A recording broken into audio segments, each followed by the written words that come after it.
Hi, this is Cal with WeldingOutfitter.com here talking about the Tillman 9215. So these are just 18-inch sleeves, kind of the premium version of their sleeves. We sell a lot of these here on the website. So as you can tell, it's got some cotton up there and then some goat skin leather down here. So just a stronger one. Then it's got elastic areas at a 2 1/4 inch on there. So just really made to be put on. I'll grab the other one, and it comes in a pair. Just throw it on there. Use a glove, but there you go. If you don't want to wear a jacket, or if you don't have a heavy enough jacket, you want a stronger, more protection here on your wrist while you're welding, this would be a great option for you.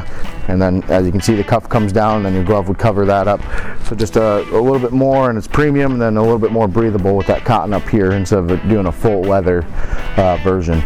If you have any questions on this sleeve or any of the other sleeves on our website, feel free to give me a call. Thank you for stopping by today, and have a great day.